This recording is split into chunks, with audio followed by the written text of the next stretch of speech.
Alunos do 5º ano, estamos aqui hoje para a última unidade do nosso caderno número 4. É a unidade 16 de língua portuguesa, Memórias de Infância. Vamos ver a nossa rotina? O que faremos hoje? Leremos um texto de memórias da infância. A professora vai trabalhar com vocês, o trocar ideias, as atividades do texto, a tarefa. Vou explicar a maioria das atividades que resolveremos aqui. Vamos à aula? Memórias da infância. Muitos adultos lembram-se de acontecimentos marcantes vividos na infância e gostam de contá-los para os amigos. São histórias sobre esportes, animais de estimação, casos ocorridos na escola, brincadeiras e até briguinhas entre irmãos. E alguma delas chegam até ser publicadas em livros, como a que você conhecerá agora. Nessa história, o autor Alberto Martins narra as dificuldades que ele e os garotos enfrentavam para conseguir pegar a bola que volta e meia caía no quintal do vizinho. Vamos conhecer esse texto então? A geografia dos vizinhos. Nos dias de chuva, o futebol pegava fogo noite adentro. Então ninguém queria abrir mão de correr no escuro, no meio da água, quando um relâmpago iluminava de supetão 5 ou 6 pernas chapinhando na lama ao mesmo tempo. Os tênis, cada vez mais pesados, os tiros, cada vez mais incertos, era a hora em que o artilheiro e o perna de pau se equiparavam. Nesses instantes, esquecíamos o placar. O jogo inteiro valia por aqueles 10 ou 15 minutos finais, quando uma excitação doida varria o campo e os gritos, os tombos, as placas de lama grudadas no corpo sopravam uma dose extra de coragem. Depois, no banheiro, os escudos de terra iam se dissolver em poças d'água marrom, revelando calombos arroxeados, joelhos em carne viva, o corpo pisoteado como se tivesse dormido 10 dias debaixo das pedras. Os jogos no quintal de casa também serviram para plantar em mim as primeiras noções de geografia. É que ali vinham dar os fundos de várias outras casas do quarteirão. Volta e meia, um chute mais forte lançava a bola por cima do muro e logo aprendemos a tomar cuidado antes de invadir o quintal alheio.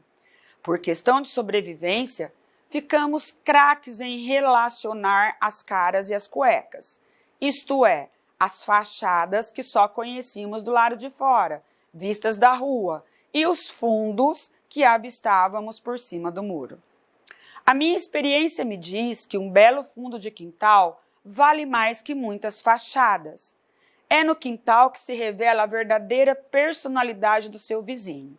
Se é um desses loucos metódicos por limpeza, que varre o chão 1000 vezes por dia e detesta crianças porque fazem sujeira, ou se, pelo contrário, leva a vida mais relaxado e deixa o mato ir crescendo ao sabor e à vontade. Pois bem, na fronteira leste, isto é, do lado oposto das bananeiras, havia um vizinho que era do tipo 2. Sua casa tinha uma fachada toda moderna, coberta de azulejos e janelas de alumínio, mas no fundo do quintal ele criava galinhas e deixava crescer, uma bela caramboleira. Toda vez que a bola caía lá, voltávamos com as mãos cheias de carambolas. Mas na fronteira norte, aí é que morava o problema. Tínhamos um vizinho do tipo 1, o doutor Avarantes. No seu quintal existia uma das piores armadilhas para um menino à procura de uma bola perdida. Sabe o quê? Um viveiro de pássaros. Todo o fundo de sua casa era ocupado por um enorme, gigantesco, colossal criadouro de aves que se espalhava pelos 4 cantos do terreno e fazia fronteira com vários muros vizinhos. Quando a bola caía no Avarantes, o pessoal fazia aquele muxoxo, pois só os muito corajosos ou os muito magros se atreviam a atravessar aquela fronteira. O meu irmão do meio se enquadrava no segundo caso, e ele logo foi escalado buscador oficial de bolas no quintal do seu Avarantes. Com o tempo, ele se tornou um grande especialista na arte de andar em cima do telhado dos outros. Pé ante pé, ele avançava, penetrando o território inimigo centímetro a centímetro, enquanto nós, protegidos do nosso lado do muro, ouvíamos o pipilar assustado dos passos debaixo das telhas. Mas por mais cuidadoso que ele fosse, não havia jeito. Cada passo mal dado era uma telha quebrada, e cada telha quebrada, um gato que entrava de mansinho, e cada gato, um passarinho que batia as asas, ou melhor, que batia as botas. Na boca do gato, resultado a cada passarinho morto, nós é que levávamos a culpa. A coisa chegou a tal ponto, o seu Avarantes implicando tanto conosco, que meu pai fez aquilo que os países em guerra costumam fazer. Mandou construir uma grande cerca na fronteira norte para que a bola nunca mais caísse no viveiro de passarinhos. Já que a cerca ia ser bem alta, coisa de 5, 6 metros, inventamos que o nosso campo precisava também de refletores, para que os jogos de verão se prolongassem noite adentro. Meu irmão mais velho resolveu levar a coisa a sério. Arrumou uma caixinha de ferro com um monte de gavetas e repartições internas e decretou que a partir daquele dia, quem fosse jogar no nosso quintal ia ter que pagar contribuições mensais. Isso valia para os irmãos também. Com o dinheiro arrecadado, a nova administração ia instalar refletores, comprar bolas, chuteiras, 2 jogos de camisas, tinta para pintar as traves e o escambau. Ainda hoje me lembro muito bem da caixinha de ferro, mas não lembro o que aconteceu com o nosso dinheiro. Recentemente perguntei ao meu irmão. Ele disse que as contribuições não deram sequer para meio refletor. O pai teve que inteirar o que faltava. Deve ser verdade, pois sempre que fecho os olhos e me lembro daquele quintal, vejo as nossas camisas sujas correndo atrás da mesma bola surrada de sempre. A geografia dos vizinhos, Alberto Martins. Quem que já não deve ter passado por uma situação dessa, né? Quem que já não jogou futebol na frente da sua casa, no quintal, a bola não caiu no vizinho e vocês tiveram que correr para pegar essa bola e enfrentaram vários problemas. Eu tenho certeza que mais para frente, na hora de você contar uma história de memória como essa, você vai ter muitas histórias para contar. Vamos continuar? Vamos conhecer um pouquinho do autor desse texto. Alberto Martins nasceu em Santos no ano de 1958 e mudou-se para São Paulo com 17 anos. Quando ingressou no curso de letras na Universidade de São Paulo, é autor de vários livros para adultos e crianças, entre eles A História dos Ossos, 2005, Em Trânsito, 2010, A História de Biruta, 2008, Uma Noite em 5 Atos, em 2009 e Livre o Cemitério Africano, em 2013. Sempre foi apaixonado por futebol, embora reconheça não ter sido nunca um grande jogador. Alberto Martins é também artista plástico e poeta. Escreveu 2 livros infantis sobre a arte brasileira. A Floresta e o Estrangeiro, sobre o pintor brasileiro Lazar Segal, e o Gold, História de Horizonte, que recebeu o Prêmio Jabuti da Literatura Infantil. Então, vocês viram que o autor do texto gosta muito de futebol, como todo brasileiro. Vamos agora trocar ideias. A geografia dos vizinhos é uma narrativa de lembranças de uma época da vida, a infância. Você está finalizando o ensino fundamental 1 e deve ter também suas recordações desse período. Conte um fato que sempre permanecerá em sua memória. Mande para o seu professor ou professora. Nesse momento você vai lembrar. Pode ser um fato que aconteceu na própria escola, com você ou mais colegas. Pode ser um fato que aconteceu na rua da sua casa, num passeio que você fez. Conte isso, lembre, puxe nas suas memórias esse fato e conte para o seu professor. Você pode escrever ou pode gravar um vídeo e enviar para ele. Combinado? Tenho certeza que nós vamos receber histórias maravilhosas. Continuando, entender o texto. Questão número 1. Várias expressões populares são usadas na narrativa geografia dos vizinhos. Assinale as frases que as empregam com o mesmo sentido utilizado no texto. Essas expressões populares, muitas vezes nós usamos e elas não têm o sentido certinho que ela representa. A gente diz que é um sentido figurado. Ela tem um outro sentido dependendo do contexto. Então, nós vamos ter que ler a frase e analisar esse contexto. Item A. Nos dias de chuva, o futebol pegava fogo noite adentro. Então, presta atenção, ó. Aqui é pegava fogo. O que é pegar fogo? Eu coloco fósforo em alguma coisa e sai a chama. Isso é o sentido certinho. Mas será que nessa frase está com esse sentido? Ó, quando eu digo assim, ó, nos dias de nos dias de chuva, o futebol pegava fogo noite adentro. Será que pegava fogo o jogo de futebol mesmo? Ou será que o jogo de futebol ficava animado? É isso que são as expressões populares. Ela tem um sentido dependendo do contexto. Então, vamos ver qual a frase? Número 1. Quando o palhaço chegou à festa da criança, a festa da criançada pegou fogo. Olha lá, ó. Tá com sentido parecido do jogo. Vamos ler a segunda. Por causa do toco de cigarro aceso, a mata pegou fogo em instantes. Com qual das duas está com o mesmo sentido da frase A? Quem colocou assinalou a número 1, entendeu e acertou a questão. Item B. Os tênis cada vez mais pesados, os tiros cada vez mais incertos, era a hora em que o artilheiro e o perna de pau se equiparavam. O que é um perna de pau? Será que nesse sentido aqui dessa frase é a pessoa que tem a perna feita mesmo de madeira? Ou lá, lembra do jogo de futebol? Quem é um perna de pau no jogo de futebol? Então vamos ver. Número 1.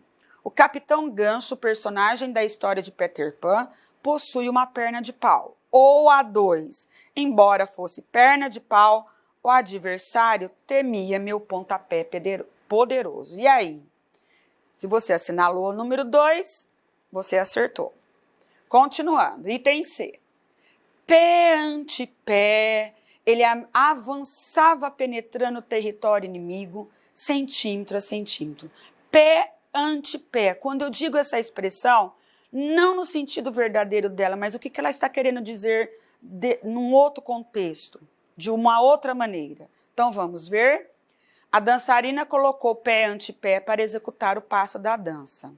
Maria entrou no quarto pé ante pé para não acordar as crianças. O que quer dizer aqui o pé ante pé? Devagar, com calma. Então, olha, é a frase número 2. D. Havia sempre um passarinho que batia as asas, ou melhor, que batia as botas. Batia as botas aqui, qual sentido está? No sentido de morrer, né? Então, vamos lá, ó. O vaqueiro bateu as botas para limpá-las da lama. Ou o cão bateu as botas porque estava velho e muito doente. Então, olha, é a segunda frase, que tem o mesmo sentido dessa daqui. Exercício número 2. Nas lembranças do narrador, o futebol que ele e os amigos jogavam quando crianças era muito mais excitante nos dias de chuva. Releia a primeira frase do texto e cite as expressões que indicam o contraste entre a chuva e a animação dos garotos. Se você voltar lá no texto, a primeira frase fala que eles adoravam jogar futebol debaixo de chuva e o futebol pegava fogo. Então, olha, o que é um contraste? é o oposto, né? Uma coisa que contrasta com a outra, é diferente da outra. Então, quando ele diz que olha, eles adoravam jogar futebol embaixo da chuva e o futebol pegava fogo, será que é isso que está contra? Vamos ver se que é isso aqui que está dando ao contrário? As expressões são, olha lá, ó, dias de chuva e pegava fogo. É o contraste entre a chuva e a animação dos garotos. Na realidade, quando diz pegava fogo, não é no verdadeiro sentido da palavra, né? É uma expressão do dia a dia que nós usamos. Quer dizer, estava animado, super concorrido. Letra B. Cite 2 justificativas para o fato de ser mais excitante jogar futebol na chuva. Eles relatam várias justificativas para isso. Por que eles gostavam de jogar futebol na chuva? Por que era mais gostoso? Então, são várias. Nós trouxemos várias possibilidades. Olhem, as justificativas são: era o momento em que não havia diferença de qualidade entre os jogadores. Tanto o artilheiro e o perna de pau se equiparavam, porque num lugar cheio de lama, de poça d'água, os dois jogavam igualmente. Os garotos tinham de arriscar-se mais no jogo. Eles precisavam de uma dose extra de coragem. Então aqui o jogo ficava mais emocionante, mais competitivo, porque todos estavam igualmente. Correto? Questão número 3. Releia o trecho no segundo parágrafo. Depois no banheiro, os escudos de terra iam se dissolver em poças d'água marrom. Olha bem a imagem, tá? Eles estão lá se limpando, olha, lama, terra. O que eram esses escudos de terra, gente? Eles estavam jogando na chuva, dentro de um quintal. O que poderia ser esses escudos de terra? Vamos lá, uma possível resposta? Os escudos de terra eram as placas de lama que haviam grudado nos corpos dos garotos. Aqui a gente está vendo, ó, na própria imagem. Exercício número 4. No parágrafo 8, o narrador conta: pé ante pé, ele avançava, penetrando o território inimigo, centímetro a centímetro, enquanto nós, protegidos do nosso lado do muro, ouvíamos o pipilar assustado dos pássaros debaixo das telhas. O que era o território inimigo? O que será que era o território inimigo nesse caso? Olha, lembra lá do início do texto, ele conta, né, dos 2 vizinhos, como eram os 2 vizinhos. E ele fala também no texto o que era esse território inimigo. Será que é uma das casas desses vizinhos? Vamos ver. O território inimigo era o quintal da casa do seu Avarantes. Quem lembra da história, o quintal do seu Avarantes tinha um viveiro de passarinho e só tinha uma criança que pulava lá, por um motivo. Quando ele pulava lá, quebrava a telha. E como que era o seu Avarantes? Então ele era considerado o inimigo na história. 5. No parágrafo 11, lemos: meu irmão mais velho resolveu levar a coisa a sério. O que era a coisa? Se vocês retornarem no final do texto, você vai ler o que o irmão dele levou a sério. Ele queria fazer alguma coisa lá no lugarzinho onde eles jogavam futebol. Será que eles conseguiram? Eles fizeram isso? Vamos ver que coisa era essa? E se você acertou aí no que você pensou? A coisa era a instalação de refletores e a realização de várias benfeitorias no campo de futebol dos garotos, custeadas pela cobrança de contribuições mensais. Foi quando o irmão decidiu, então, fazer uma caixinha. Vocês lembram disso? Para juntar dinheiro, todo mundo que fosse jogar futebol lá ia ter que colaborar na caixinha.